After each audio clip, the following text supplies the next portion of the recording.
Hey, I'm James. Welcome to F1 Rolling Start. Every week we take you under the helmet and over the top inside of Formula One, the fastest sport in the world. I'm Ben, and we are just two Americans who have come to absolutely fall head over heels in love with this sport, and we love talking about it. 100%. We have something incredible that just happened. An amazing weekend. This weekend, the race in Mexico, the nation came out for one man in a way that doesn't happen in most sports. Checo Perez, the Red Bull racer. The Greek gods of old descended from Athens. Almost 500,000 people came out to support Checo as he raced at his home Grand Prix. And this is something that I want to just talk about for a second. This is what's so unique about F1 there's no other sport like it. Races are made and broken in a single moment. In American sports, in baseball and basketball and football, when a player makes a critical error, there are opportunities throughout either the rest of the game or the rest of the series for that player to redeem themselves. We've seen some of the greatest sports comebacks in history because of those moments. You think of the Red Sox down 3-0 against their hated rivals, the Yankees. They come back to win 4 games in a row to go to the World Series. You think of the Cleveland Cavaliers, my home team, Cleveland down so much. 3-1 against the best basketball team in history. They come back to win 3 games in the finals. But unlike those sports, in F1, you live or you die on every single corner, every time you're passing a car. And this weekend, Checo Perez, Mexico's favorite son, rolled the dice on the first turn, Snake and eyes. it cost him everything. Redemption in this F1 race was not possible. I like to think that Checo Perez this weekend gained a new and painful understanding of the Day of the Dead.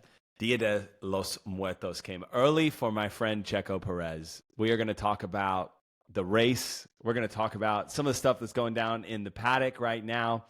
And we're going to end on why F1 is the greatest sport, in our humble opinion, in the world. Welcome to Rolling Start.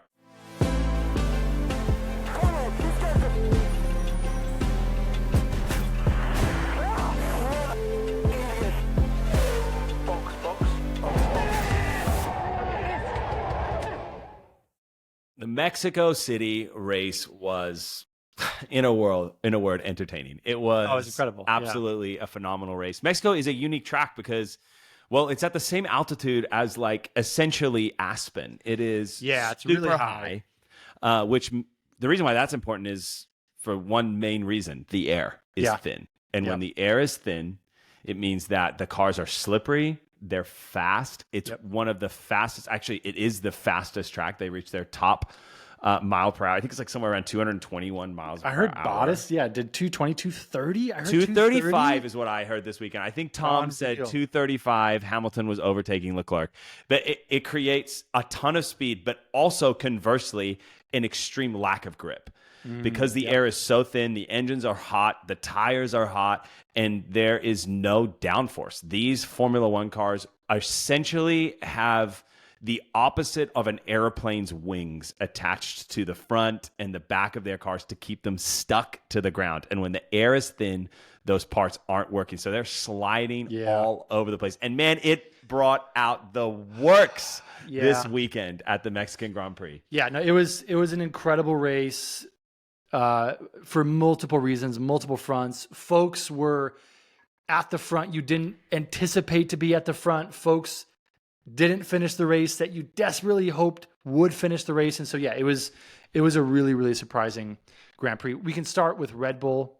Max Verstappen wins again. 16 races broke his own record. A season. Broke his own record. And last year he had 15.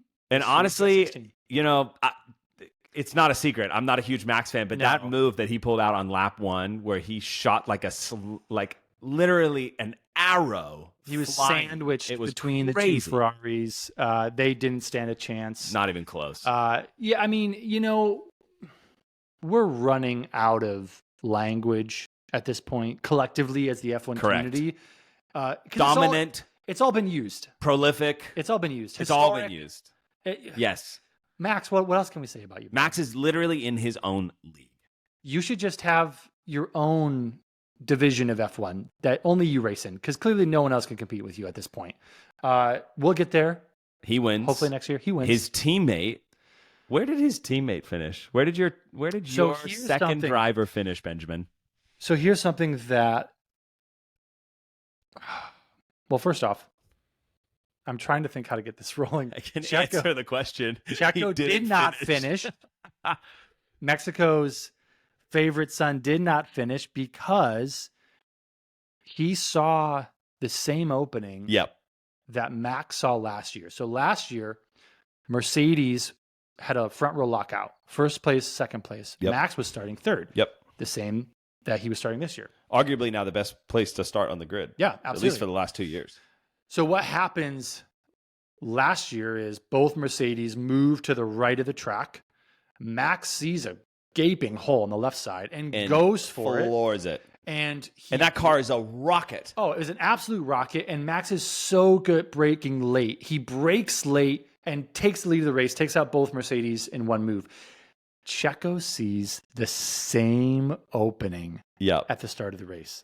And here's what I love about this, because before you go and say what I know you're going to say, Ayrton Senna, one of the greatest drivers in the history of the sport, died young. One of the things that he's most famous for saying is the moment that you don't go for the gap, you're no longer a racer. Yes. And Checo saw a gap. He did. And he went full send. He had the opportunity to take the lead of his home Grand Prix with 400,000 people. He's played second fiddle to Max every year that he's raced there for Red Bull. Max has won 4 out of the last 5 years. Well, now 5 of the last 6 years. Yep. And so Checo sees an opening on the left side of the track, and he goes for it. He rolls the dice, and ultimately he made an assumption. And the assumption was that the Ferrari was going to brake sooner than it did. It didn't. The Ferrari runs into him, and he crashes out at turn 1. And this is something that he said after the race that I'm just going to quote because it doesn't deserve any kind of paraphrase. He said it quite well. He says, quote, "I went for it. Didn't think Charles would brake as late as he did. I wanted to give it all, and I went for it. I'm proud of myself. I left it all on the track." I think it's a great quote. I don't know if he should be proud of himself. Well, that's my next question is literally, can Checo be proud of himself? Yeah, I don't know if you can be proud of yourself. Okay, so almost 500,000 people come there, and they're ranting from Checo. It was interesting because Horndog said that literally every time that he left the garage to go to the hospitality, you would think that he won the world championship because the crowd would get a glimpse of him and it would just erupt. People love Mexico. They're saying people love Mexico. Mexico loves Sergio Perez. And they're saying that he is now the most iconic sports player in Mexico. Oh, I believe that. And so, which is incredible. But he goes full send. Literally within 30 seconds of his home Grand Prix, he is out of the race. I mean, that car flew into the air. Oh, yeah. He absolutely took full nose into the ground, side pod destroyed. That they were trying to fix it. He's banging the steering wheel in the pit lane. Like, so much frustrated. They're trying to pull parts off the car, get it back on, and it was just done. He was done. So can he be proud? Yeah, he saw a gap. But the difference between him and Max is Max saw a gap and he made it stick. You're so right. The other difference is Max, like Checo, also has the support of an entire country and is the most iconic sports figure in his nation. 100%. And what Max does, though, and this is what has made him distinct, is that Max plays the long game. Yep. Max lives to fight another lap. Yep. And oftentimes, I know that was good. When I wrote that note, I was like, oh, man, you are on a roll. Lives to fight another lap. Wow. But Max, before he won his first championship, wouldn't do that. He would get into scrapes around turn 1. He would get down and dirty, put his elbows out, and it would cost him. And what Max said is, okay, hang on a second. Why am I doing this? Max Self, why are you doing this? You have the fastest car. You have 15 races won. You've already got the championship in the bag. And you bagged it for your constructor almost single-handedly. But even before he did that, he wasn't getting into scrapes. Nah. Even before he had the championship in the bag. Ever since he won his first world championship, Max has leveled. Yeah. He's chilled, for sure. He has. And so this is something that Checo needs to learn from Max, and he learned it too late, is that when the stakes are that high, just pull back, my bro. Seriously, and fight on a different lap. You've got 71 laps. You've got the fastest car in the field. Max ended the race 15 seconds ahead. So there is no doubt of pace. No, of course not. I get, overcome by the emotions of his home race, unlike his compatriot. His amigo in Max. Would they call each other amigos? I don't know what they call each other. I don't know. I feel like they're friends. The media is trying to pitch them against each other. Yeah. And man, it was an interesting show. I mean, there were one of the major news articles in Mexico had like a picture of Checo in the front as like basically like a superhero, and then far off in the distance you had Max and Helmut Marko saying, "Checo, we want you to win. Max, hurry up, race and take Marko and get out of here." Like, it was intense. Red Bull went into the weekend like with carousels on their Instagram and all their social media handles of like 10 reasons why we love like Sergio, like basically trying to convince the world like, no, we do love him. Because as soon as Checo goes to another team, if and when that happens, all of Mexico is going to stop buying Red Bull. Exactly. Right? So 100%. There's a very real sense of this is a business, and Red Bull understands that, and that is a massive market. Yep. And a lot of their big sponsors are from Checo. Yeah. So, Checo's out. It's devastating for him, and we'll talk about it more when we go into the drama. But for now, we need to talk about Ferrari, because Ferrari, they qualified on the grid before Sunday starts. They were in first and second position. Otherwise known as a front row lockout. Front row lockout. And they had Max obviously behind them. And they finished P3 and P4. Yeah, which all things considered, I'm going to say this, for Ferrari is actually pretty good. Pretty good. Mercedes has had a faster car of late. We'll get to them in a second. Same with McLaren. So for them to only drop those two places, we knew Max was going to get out in front. There was no way Ferrari was going to stay out in front to the end of the race. We didn't know it was going to happen on lap 1. We thought it might. Oh, you knew it was going to happen on lap 1. No. Here's the thing. I hoped that it wouldn't. Right. Purely so that we could have a little bit more drama a little bit later on. And then as soon as lap 1, corner 1 is over, it's like, well, Checo's gone. Max is in front. Okay. And he pulled away by like 1.7 seconds by the end of lap 1. Right. And I was like, okay. I guess the 400,000 people that showed up, it's like no longer have a reason to be here. Way back in Zandvoort. It's amazing. Yeah, Ferrari did good. I think the thing when it comes to Ferrari is that they're qualifying well. Their race pace just isn't there. They can't hold it in the race. They know that they eat tires for breakfast and they drop off before everybody else. And dare I say, if it wasn't for that red flag, or if Lando Norris had qualified further up the field, I think it would have been a very different story for Ferrari. They benefited from Lando's spoof in qualifying. Yeah. Well, no. So here's the thing with Ferrari. They are now 93 points clear of McLaren in third place. My question, do they hold third place? We have a few races left. To be honest, it's starting to look like a fight between McLaren, Ferrari, and Mercedes. So coming into this weekend, we were, I think it was maybe 20 points apart between Ferrari and Mercedes. And then Mercedes finishes, P2 and Russell finishes, and we get the exact same amount of points as Ferrari. And so only because Lewis got fastest lap at the end. And so I think we got 27 points each. And what it does is it puts us in this place where if McLaren can catch Ferrari, then McLaren can catch Mercedes. There's only 2 races left. I mean, well, 3. There's 3 races. There's 3 races left. I mean, so we've got Mercedes at 371. Well, we won't talk about Red Bull. They're at 731. No, please don't talk about Red Bull. Just so you all know, folks, that's a big deal. Max is essentially beating every other team by himself. Not essentially. Literally, if Max was the only driver for Red Bull, they would still be number 1. I know. In the constructors. How does that make you feel? It makes me feel like garbage. So anyway, we will leave them off the table. So Mercedes is second with 371 points. We've got Ferrari 349. So mathematically, it's still possible.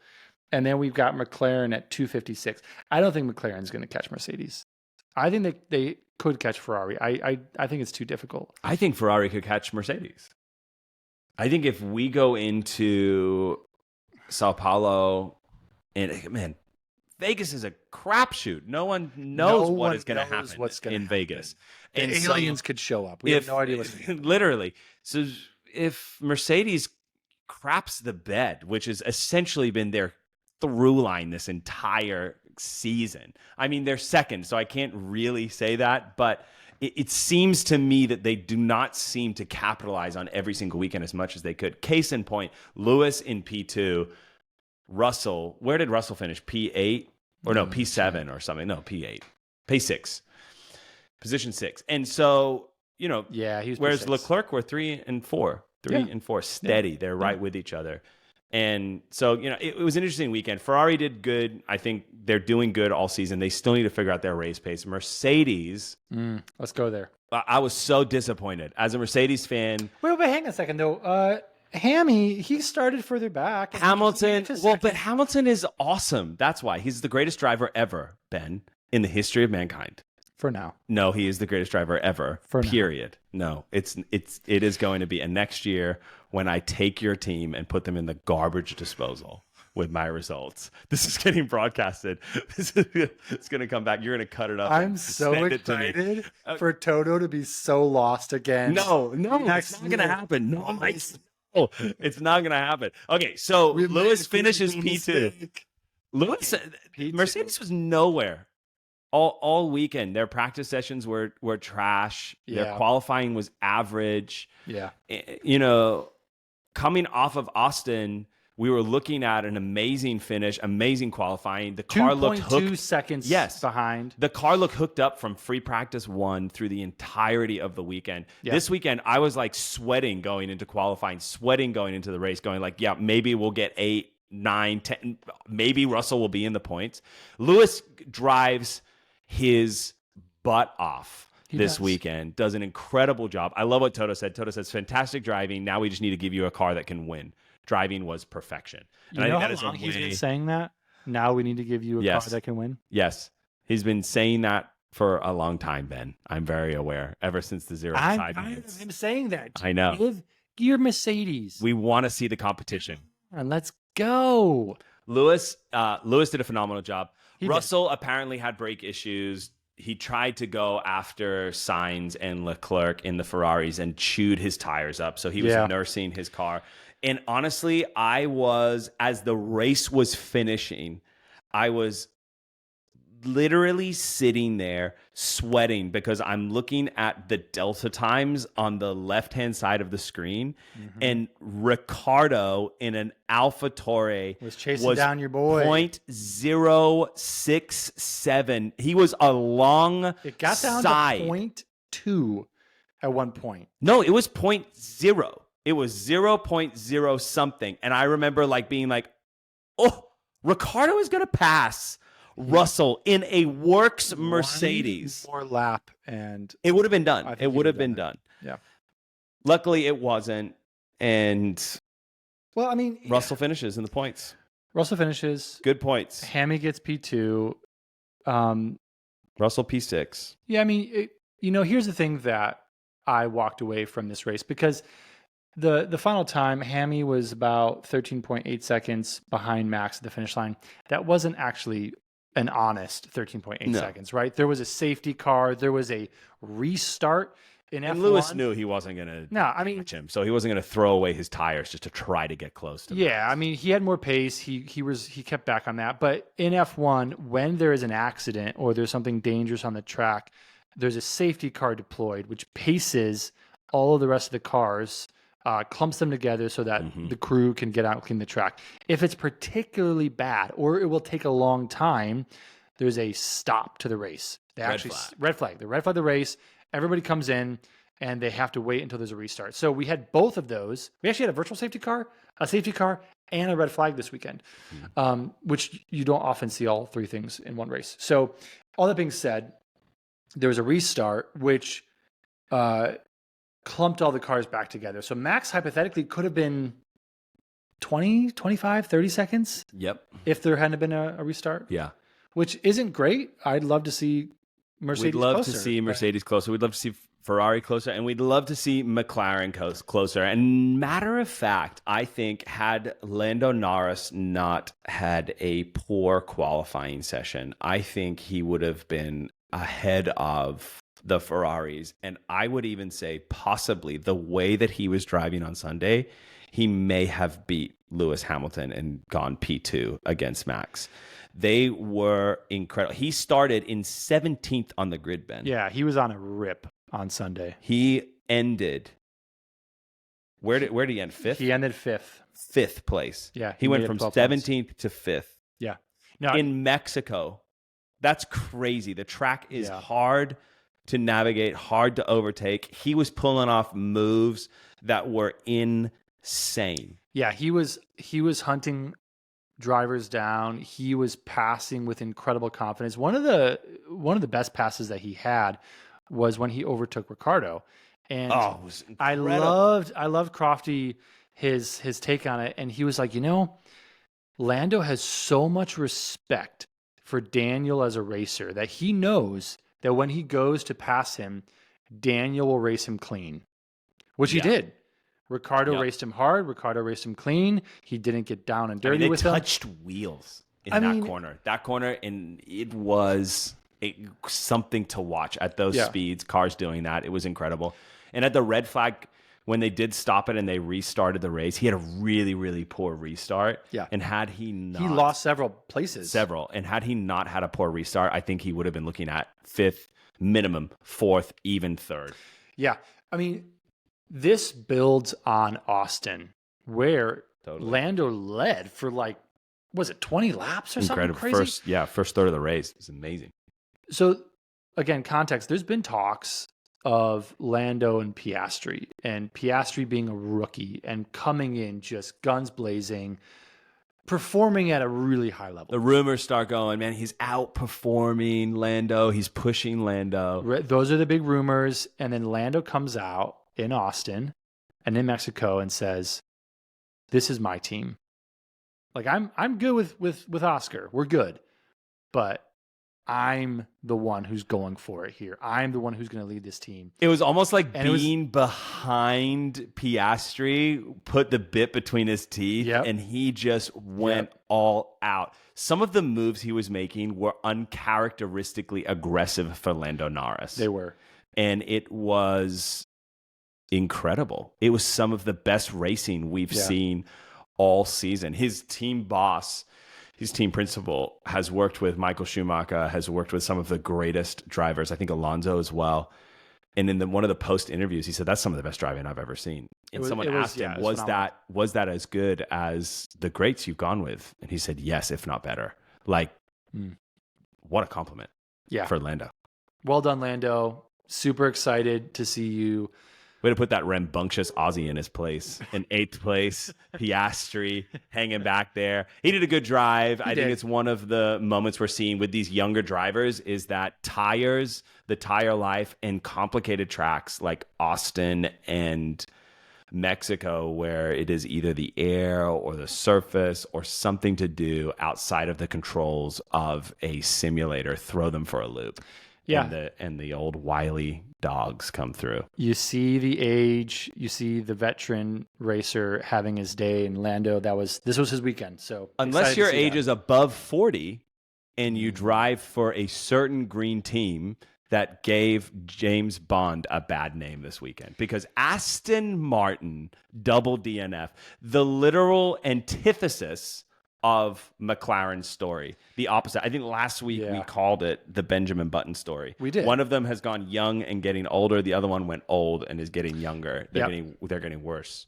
Yeah, no, I mean, again, McLaren has started with the slowest car, and they have just now they're fighting for the third place, which is phenomenal. Which, by the way, is what you want to do. You don't want to start with a great car and slowly degrade towards the end of the season. Start at the bottom. Now you're here, right? That's where McLaren's at. 100%. Aston Martin is just, it goes from bad to worse, and so many of the folks who are within this world and close to these teams are just asking, what is going on? No one can answer it. No one. I don't think Aston Martin even knows. I think they think they've gone the wrong way. They're blaming their simulator data. The end of the story is this. Alonso went into the weekend. He spun out 3 times in practice, wasn't comfortable in the car. He admittedly was like, I'm not giving the best of the car because I'm not confident in it. Stroll, both of them don't finish. Stroll's making crazy aggressive moves. Yeah. Dumb driving. And they're done. No points, nothing to show for it. An embarrassing way to end the Mexican Grand Prix for them. Yeah, it's unfortunate to see a team decline. You never want to see a team decline. It's exciting, especially a team like Aston Martin. They had such potential. Great. They have one of the largest budgets for one of the worst teams, quote unquote, from last season. The reality is you look at a team like them and you go, your results should have you way further ahead. Conversely, you look at a team like Williams, who have one of the smallest budgets, and you go, oh, well, Albon finished in 9th place. Yeah. Albon finished in the points. Yeah. Sargent didn't finish. But we don't really big surprise. I mean, we don't really count Sargent. Surprise. He didn't get any points again. His only point was an absolute fluke that the refs handed to him. This is the point of the race recap where you and I care less and less because these teams actually they're giving us less to care about. Correct. Because now we go into the realm of we love Williams and then we transition into Alpine. It's a steep drop off, folks. Ocon's in 10th place. Gasly's in 11th. They've nailed their spot in the constructors. It's boring. It's vanilla. They're not moving forward. They're not moving backward. They're shifted into neutral. I have nothing to say when you're shifted into neutral. You've put yourself there.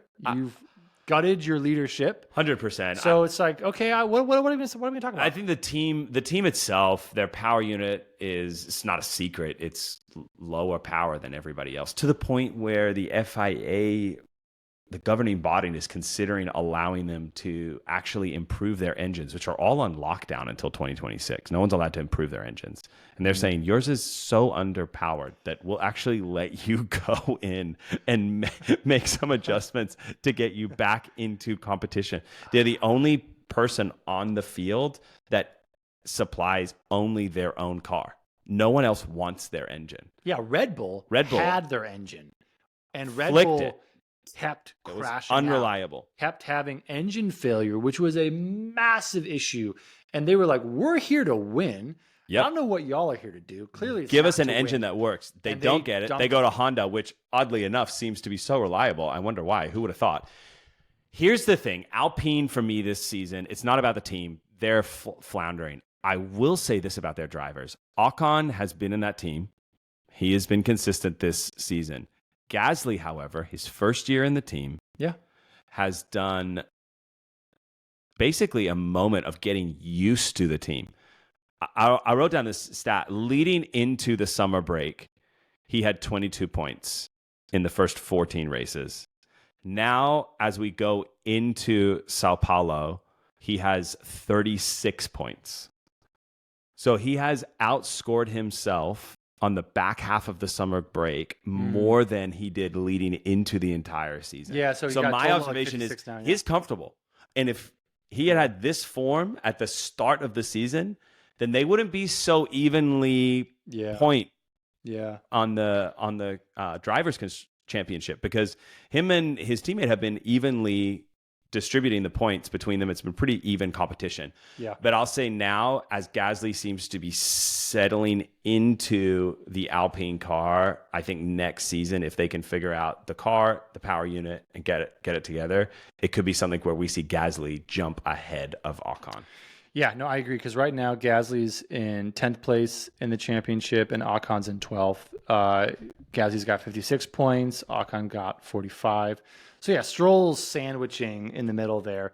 But yeah, no, I totally agree. I think Gasly, first year in the team, he's getting used to a whole new team, a whole new car, a whole new way of driving, and you're starting to see performance. So again, I like Gasly. He had a bad run at Red Bull where it just didn't work out for him, and now he's here. And again, like I'm excited to see him starting to thrive, and I really hope the team can figure their stuff out. Yeah, I agree. To support their drivers. They've got some great drivers. Well, I also want them to be competitive on the field. I want a really competitive field. I want an Alpine going P2, P3. Absolutely. They've done it. And I think if we can get them back up there, it would be amazing. So let's talk about Haas. Haas finished Hulkenberg finished 13th, a bit blah. They came out of the Austin going, we love our upgrades, and we're going to tune them in. They had 3 practice sessions and qualifying to tune their upgrades in, and 13th, and their upgrades were so good that when Kevin Magnussen went over a curb, his rear suspension snapped and he went into a wall at 140 miles an hour. Literally, the car just broke. The car, literally the rear right side, the suspension just broke on a curb that everyone else seemed to be getting over just fine. Haas, for me, it's a story that is cyclical. Yeah. We're going to be better next season. We've got upgrades coming. We're going to work on next year's car, and nowhere, nothing to show for it. But I don't know what else to say about it. I literally have nothing to add. Yeah, we should just move on to Let's move on Alfa because Romeo. You're giving us nothing, Haas. Alfa Romeo is 14th and 15th, and that's it. Period. That's it. Bottas wanted some tacos and tequila. And that's all he got. That is literally all he walked away from Mexico with. Bottas has a killer mullet. It's like he went from Mercedes and he's put like a pair of Havaianas on and shorts every time he walks into the paddock. And it shows in his driving. It shows in their results. There seems to be a lack of passion from them. They showed promise in some of the practice, and they were just nowhere. They ended the race 14th and 15th. I want them to give me something to talk about. It's boring. Yeah, there's nothing there. We've said what we can say until there's something to be said. We came into this weekend and those teams, Haas and Alfa Romeo and AlphaTauri, were at the bottom 3. They were. AlphaTauri was dead last in the Constructors' Championship, but we saved the best team for last because Danny Rick is back. Danny Rick. The Honey Badger has come to play. What a guy. Wait, really quickly, though. So the way that the Constructors' Championship works is teams all get a piece of the pie at the end of the year. So a sizable pie. We're talking millions on millions on millions of dollars.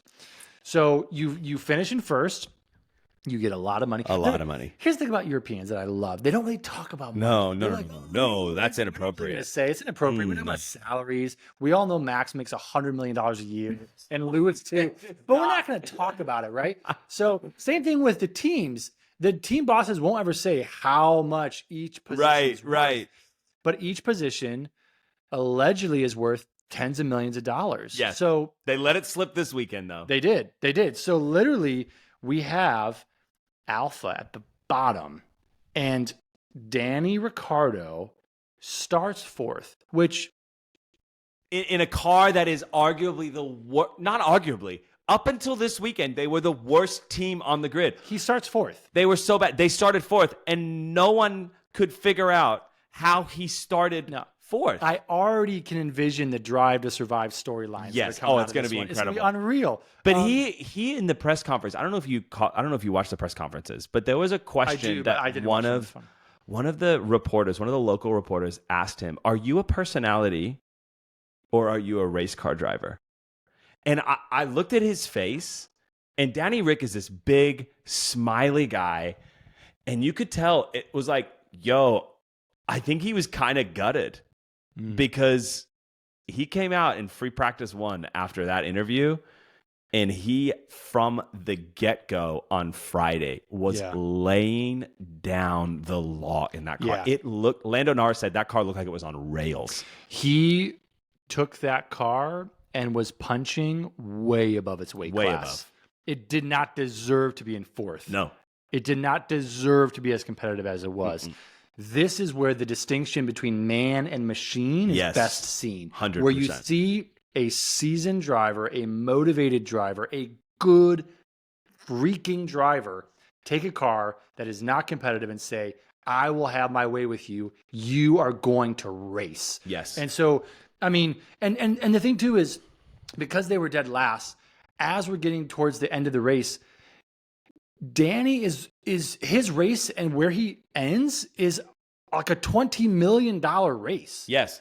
Right? Literally. Literally, that's what it is. It's like a $20 million jump if he can land where he wants to in the points. So there's so much just drama there. He does. And he does. He literally jumps the entire team from last place. They go past 9th. They go past 8th. Boom. He puts the team on his back and he says, we're moving up. He said, I said I was rusty in Austin. I had some race rust on me in Austin, but it is completely gone now. And it was. He was fighting Russell in a works Mercedes.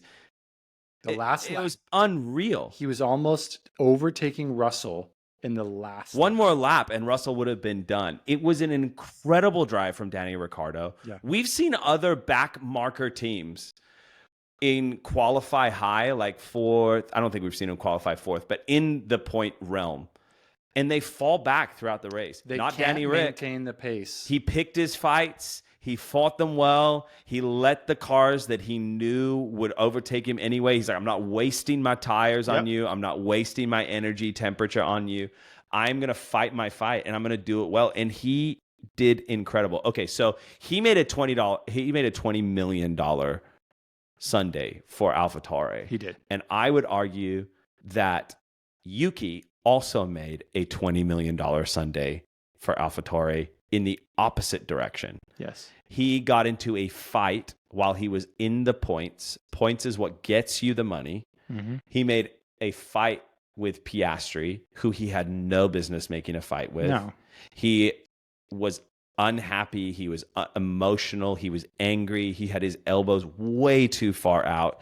He misjudged, and he lost everything. He went from in the points to finishing way outside of the points. He seems to be a driver that just can't get on top of his emotions. The thing about sports that I think is so compelling is the emotion, right? In 2021, when Max and Hammy are racing for the championship, there was so much raw emotion that you saw during those races, right? And there's something about competition and sports that brings that out, and you want that. But here's the thing, though: you have to balance your emotion with wisdom. You have to learn how to race the long game, and Hamilton knows how to do that. Mm-hmm. Max has learned how to do that. You see other racers who have learned how to do that, and Yuki has never balanced those emotions. He's still one of the most emotional drivers on the track. 1,000%. And he's gotten better. He's gotten better, but you see it come out in these moments where he's racing a rookie. Yeah. Again, it's Piastri, so I'll give him a break for that. But he's racing a rookie, and he's making dumb decisions, and he's in the points. His teammates in the points. This is just historic. Chill. This is exactly what we're talking about with Sergio. Pick your moment. Pick your Don't moment. allow what is around you at this very second to dictate where you're going. Think long term. Yeah. This is why we love Alonso. Well, I don't know if you love Alonso. This is why I love Alonso. Because he is racing and he knows what tires other cars have, and he's thinking about how hard he pushed them and how hard he's seen them being pushing on the Jumbotron. Yep. The dude is playing chess. Yes. Yuki's playing checkers. And that's what irritated me this last week is because, and I think this will transition us out of race recap and into our paddock notes, our drama for the week, if you would, is that we've got these two Red Bull teams. You've got Red Bull, the flagship team. You've got AlphaTauri, their sister team, their feeder team for all intensive purposes. Yeah. You've got Yuki, Daniel Ricciardo, you've got Sergio, and you've got Max Verstappen. You've got talent out of your ears. Oh, yeah. We come into this weekend with a ton of rumors flying. Last week, you talked about it. Everyone thought Checo was going to retire. No. Here's the thing. I talked about him retiring. That's what the rumors are. There's some folk who are saying he's going to walk into Mexico in front of 500,000 people and retire. Like, 500,000 people that are there for him. Really be a dead man? Like, you would never do that. He was out 30 seconds into the race, and you could see the grandstands throughout the race completely dissipating. People were flooding out of They were there the arena. for They were their there Mexican for driver. Checo. Yeah. People were getting into fights because they were blaming Charles, the Ferrari driver. Ferrari fans were getting beat up by Sergio fans in the grandstands because they were so Team Sergio and they were so upset and irate. But here's the reality. Ricciardo comes in, he does P7, second race back from his wrist being shattered. Yeah, he was on fire. He was on fire. Yuki was nowhere. Checo was nowhere. Max was P1. So you have P1, you have P7, you have nowhere, and you did not finish. And the P7 was a $20 million drive. 100%. Right. So this is the thing that Red Bull is now under pressure with, because the grid is tightening up. Yep. The grid is getting closer. Other teams are progressing. You see Mercedes getting closer. You see McLaren getting closer. You see Ferrari still, maintaining a sense of themselves. Yep. And Horndog knows that next year he has to have two competitive drivers. He can't just trust that Max is going to fight single-handedly and beat these other charging teams again. He's got to act as if Mercedes, Ferrari, McLaren are going to come out of the gates in 2024 swinging. Oh, yeah. Taking race wins, taking podiums. He cannot expect to have 2 straight years. And no good team principal would. No, but absolutely not. Here's how I know this, that he's freaking out. Because this week, another rumor, sources close to say that Lando Norris, who's in my opinion, one of the greatest drivers on the grid, and I think this last weekend completely justified my opinion. He was allegedly approached by Red Bull, who are trying to pull like a Danny Ricciardo 2023 move from McLaren when he got bought out of his contract. But in the opposite, they want him. So instead of trying to get him out of his McLaren contract so that they can get another driver into Red Bull, they're trying to get him out of his contract so that he can drive in Sergio's seat. So now you have Ricciardo. That would be incredible. Could you imagine Max and Lando? That would be awesome. It'd be first off, I have so many thoughts. First off, that would be next level. B, if that is in fact true, that is so savage. That is so Christian. At the Mexican Grand Prix, you're going to try to get another driver to sign on to your Mexican driver's seat at his home Grand Prix. 100%. There's a coup d'etat happening inside of Red Bull. Here's what I think when you mention the Drive to Survive drama.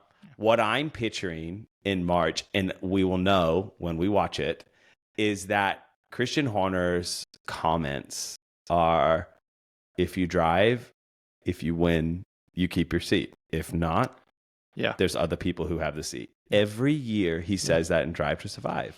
And every year it is 100% true. He's Last nothing year, if not Checo got the consistent. points, so he kept his seat. This year, Checo has theoretically the points, but he's looking ahead to the future of Red Bull, and he says, I need someone that's going to push Max. He's been saying that since Ricciardo left, and he has not found someone that can push Max to the next level. Competition brings the best out of people. Yeah. Lando Norris is that driver. Daniel Ricciardo, if he drives like he did this last weekend for the rest of this season and into the first part of next, unreal. He is that driver. Yeah. Yeah. I mean, Max is at a point where he's having to push himself because no one else will.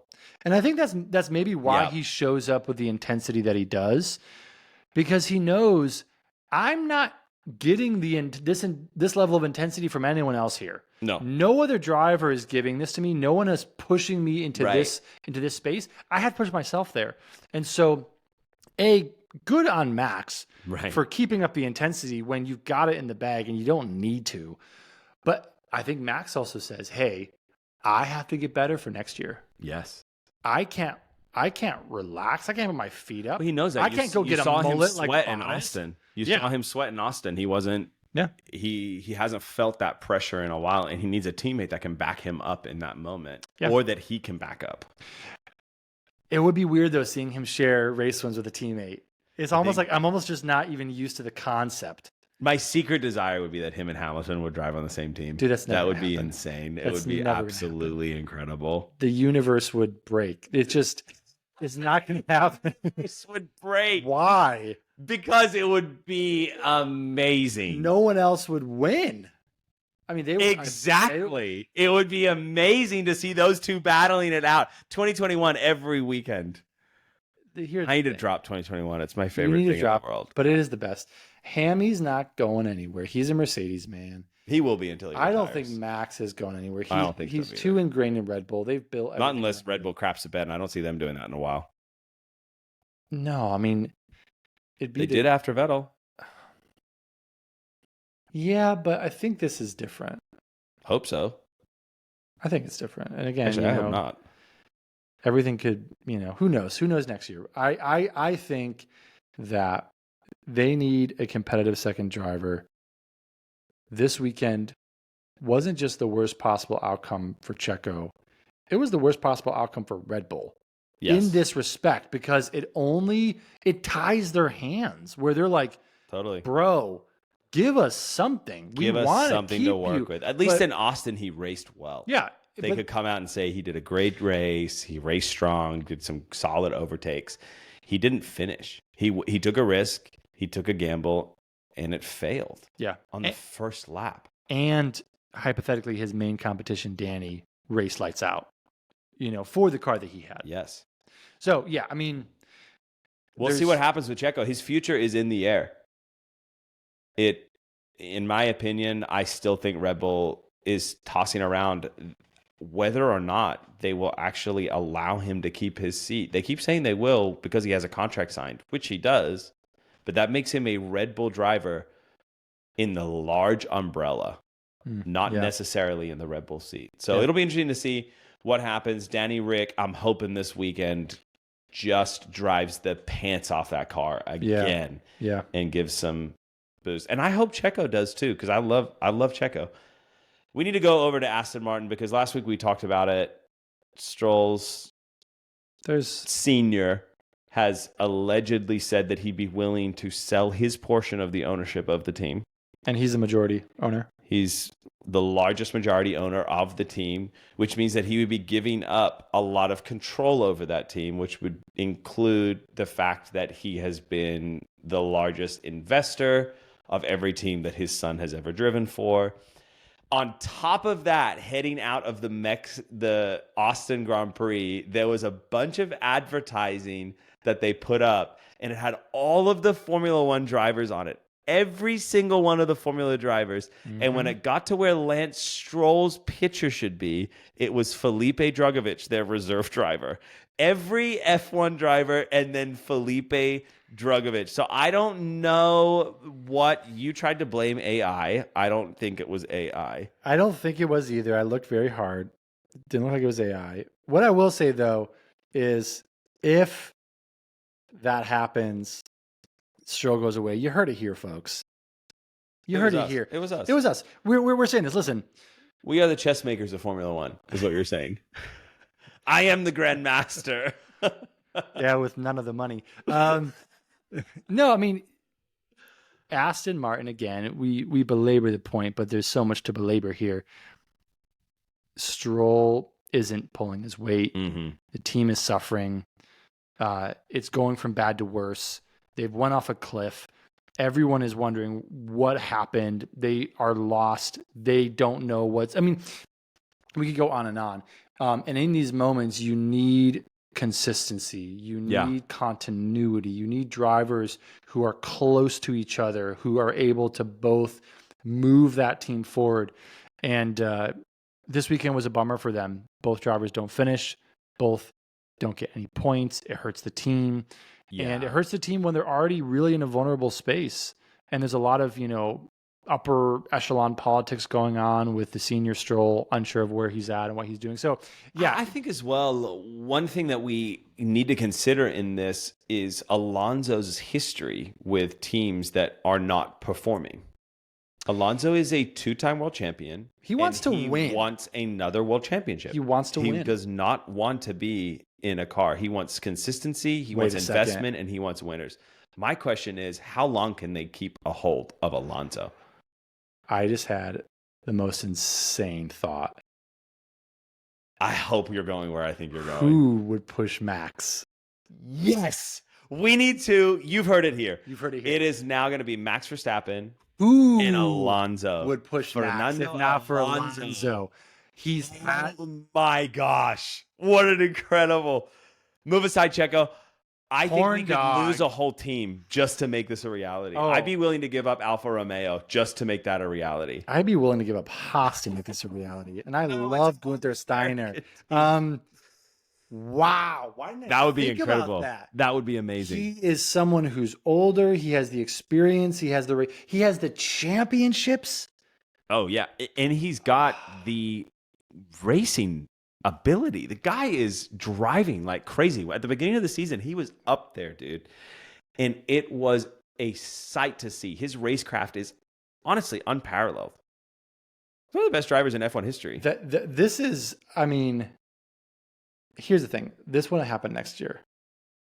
But if Aston continues their tumble down the mountain, I think you are right. He would be hard pressed to up his contract with them if they're no longer. No, he knows what he wants. He's got a ticking clock, and just the fact that he's older, and he wants to win. So he's got to go somewhere that's winning. 100%. Well, that's really all the paddock drama that is. Shall we go to YF1? We shall. The greatest sport in the world. It's the greatest sport. We love to just talk about overarching philosophical foundations for why F1 is fantastic. Pontificate on the glory of Formula How many F words can I use in that sentence? Okay, here's another element of F1 that you do not see in other sports. None. We're calling it brothers at odds. In most other sports, especially in America, it is a team sport, right? You've got personalities within a team. For sure. In basketball, you've got maybe even competing personalities. But at the end of the day, you win, you lose as a team, and it's critical that the team functions that way, right? Mm-hmm. They, plural, win. Yes. That's how it works. Well, you never saw Kobe on the court alone winning a championship. No. You never saw Michael Jordan on the court alone winning a championship. It took a team. We saw Max this season alone win a championship. And that's what's incredible about F1. Because it's this tale that is biblical in Yes. size and scale and proportion, right? It's this idea of two people who are connected, two people who have this relationship, but at the same time, there are odds. You think Cain and Abel, you think Jacob and Esau, you think Charles and Sainz. Charles and Sainz. You think Norris and Piastri, you think Max and Checo, right? They're in the same type of relationship where the greatest competition you will have as an F1 driver is not the other teams. It is your teammate. Correct. You have the same resources. You've got the same car. You have the same team. You have same boss. The same boss, right? Same father figure. Same father all figure. Of it. You've got all those things. But at the end of the day, it's may the best win. It's the only team where it isn't a team. Yeah. Because you're theoretically on a team, but at the end of the day, the drivers are all contracted in for a certain period of time. Some of them for a year at a time. Yeah. Some of them for multiple. The longest F1 contract right now, I think, was like 5 years. Maybe it was Charles Leclerc. But it's a contract. At the end of 5 years, he has a choice to go somewhere else. Absolutely. Danny Ricciardo just came back into AlphaTauri, which is formerly Toro Rosso, which is where he started his career. And there are mechanics and there are employees that were there when he first started. Yeah. He has gone, but they haven't. And what I love about this is that you have even playing field. Yes. You have the same equipment, different results. Yes. So when you're someone like a Gasly and an Ocon who are in Alpine, they're nowhere, but they have the same car. So I'm looking at the fact that both of them are together and I'm going, okay, most likely 2 of the 20 greatest drivers in the world at the moment, because that's what F1 is. Yeah. They're getting the most out of that car that is possible. Yeah. Where you look at, conversely, Red Bull and you go, okay, there's a 200-point difference between these drivers. Yes. One of them is getting the most out of this car. The other, we're filled with questions about. Yes. Yes. And that is exactly why there's so much confusion when teammates are that far apart. 100%. Because it's the same thing. You have the same car. And so that's what Horn Dog has talked about again and again is, listen, teammates, they need to be close. Massive difference. Because it shows that both of them are taking the car to the ragged edge. And he cited multiple teams. He cited the fact that Mercedes has both drivers getting close. And that is a team that you would look at and you would say, okay, Max is a 3-time world champion. Yeah. Hamilton's a 7-time world champion. Also true. More than double. And I'll let Russell is holding up there with the points. Yeah. So you have a driver that doesn't have a championship, doesn't have as many race wins. That doesn't matter because with the same equipment, he's a great driver. And Absolutely. he's holding in there and he's pulling his weight.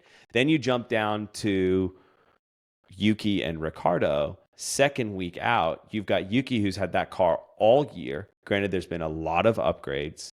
Maybe he takes longer to get used to these upgrades, but he comes in out of the points. Daniel comes in significantly in the points. Yeah. Same team, same equipment, different results. Yeah. Yeah. And again, this is why F1 is such a fascinating sport, because you have to somehow coexist with this person, right?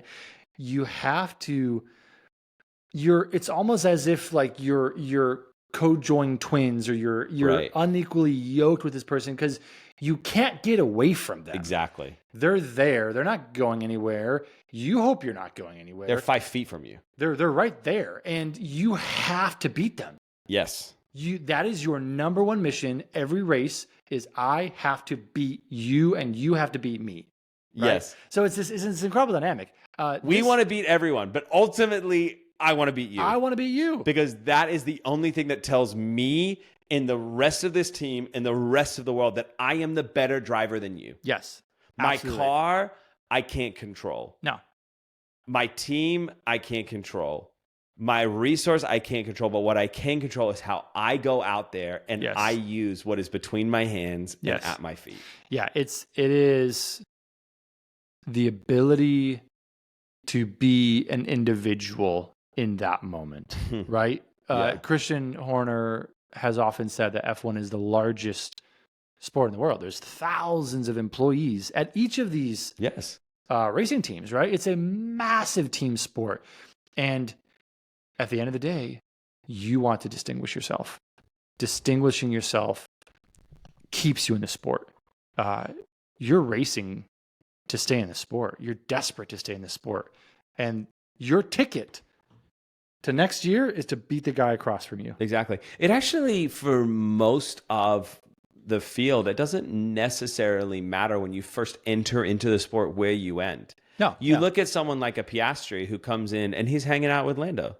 Yeah. Matter of fact, he's beaten Lando on a couple of races. Yep. He's doing a great job. He's not fully there on the maturity level, but they're going, he's worth it. Absolutely. You look at Albon and Sargent and you're going, the guy's crashed. He's all over the place. He's super inconsistent. We never know what we're going to get. And you go, okay, same car. Yeah. Different results. Yep.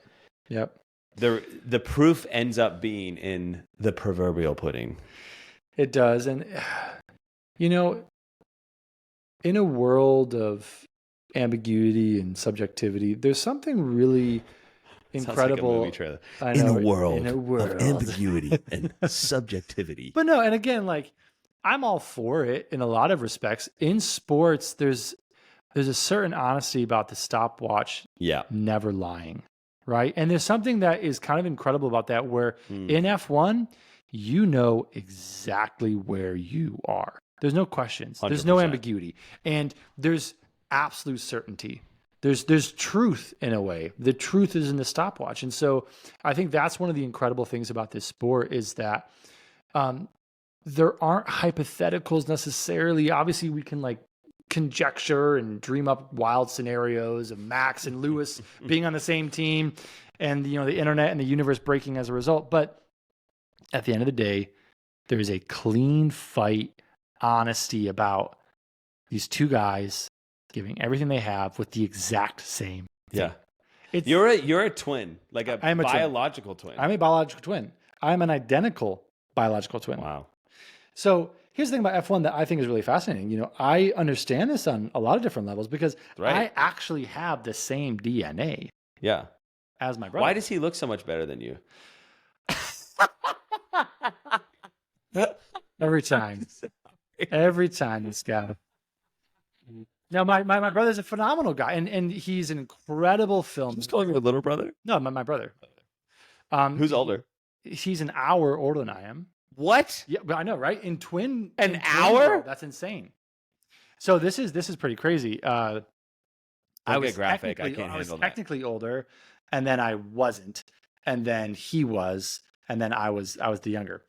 So we'll talk about this. We'll talk about it offline. Later. Offline, off camera. You don't need to know.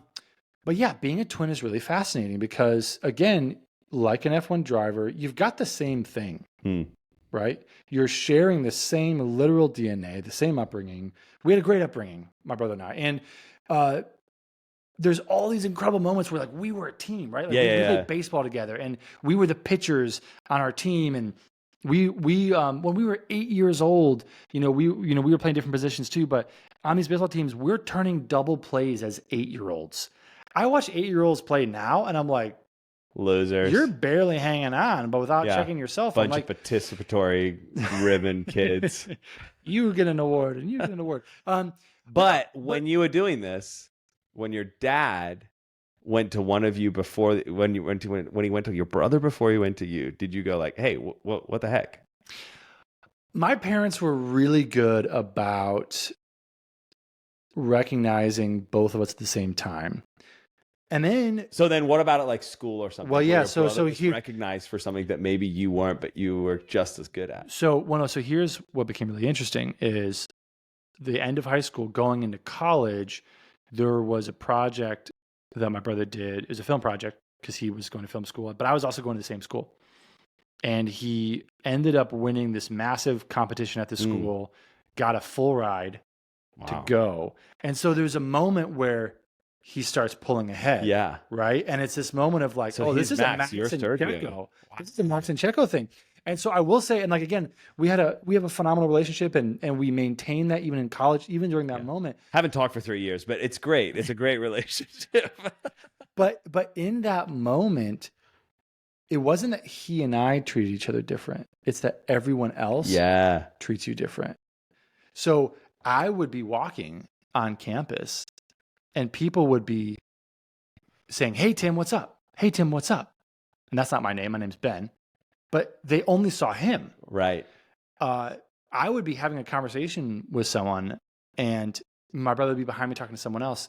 And they're just waiting. They're looking They're at just, him. Okay. Everyone hates that feeling. So it was one of these incredible moments because like he and I, how we interacted didn't change. Yeah. It was how everyone else saw us. And that's what we see in F1. 100% what we see in F1. You have people looking around Logan just to talk to Albon. You have people looking around Sergio to talk to Max. You have people looking around Russ to talk to Hamilton. You have all of this. When you're hot, and when you're not, you're not. Yep. It's like what it looks in the area in the paddock, which is where all of the teams hang out. The press is allowed in there.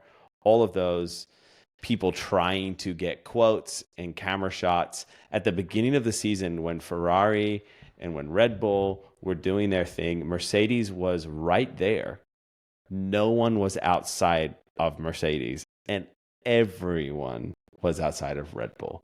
Yeah. And it's an interesting dynamic in Formula One, where it's like beyond just the same people that are on your team. Everyone's in the same field. Yeah. It's an incredibly tight field. And again, the margins are razor thin, right? Even my brother and I, like, he put a ton of work into this project. He deserved everything he had. But really at the end of the day, the margins are so thin, right? Yeah. And so I think that's part of the reason I am so drawn to this sport as well, is just some of that dynamic I understand at a certain level, right? And that's, I think, what makes F1 so distinct, so unique, so fascinating to watch. We love F1. F1 is the greatest sport in the world, 100%. There's no doubt about it. And next week we have, what I'm excited about is the Brazil race. I always think of Vin Diesel in Fast and the Furious when he's like, "This is Brazil." That's what I want to say every time I say the Brazil. You should be excited because this is the one race in the last 2 years Mercedes actually did do well at. If you could just give my team a break for just a moment. I'm not going to give your team a break. Well, here's the thing about Hamilton. He is an honorary Brazilian citizen. I don't know what that means. It doesn't make him any faster, but go ahead. Max's girlfriend's dad is in a bit of trouble as a Brazilian because he made some pretty racy comments. And so I'm feeling good about how my weekend is looking.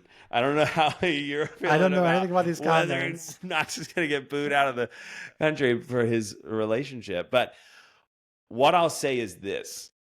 It is going to be a fast race. Yeah. It generally is great racing. Yeah. And Hamilton loves this track. This is where he has fought from the back to a victory. Yep. This is where he has done some incredible moves in the past. It's a track that is unforgiving. Mm-hmm. But when you risk it, it rewards significantly. Yeah, I will say, because this also sprint weekend. I believe, it is. Right? So more points on the table.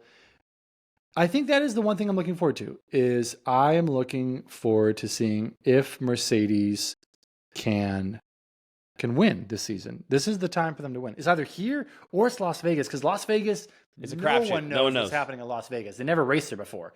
So, yeah, everyone's on a level playing field there. So I think really, Brazil is an opportunity for Mercedes to come out and potentially get the win. Also, I'm interested to see if Lando can qualify higher. It's both. It's either between Lando or Hamilton this weekend. We'll find out. What's your prediction? 1, 2, 3. I'm going to be bold. Wow. And I'm not often bold in this way. I'm going to go Hammy, Lando, Max. That's literally my prediction, is Hamilton, Lando, and Max. We're going to be so wrong, but I am here for it. Who knows? We put it out there. We put it out there in the Maybe universe. it'll happen. And at the end of the day, we are the grandmasters of Formula One. And so Absolutely. you heard it here first on Rolling Start. Thanks for joining us this week for all of the shenanigans as we talked Formula One. All the good We will stuff. be here next week breaking down the Brazilian Grand Prix. Have a phenomenal week. Don't forget to subscribe to our channel here and follow us as well so you can stay up to tune on what is happening with Rolling.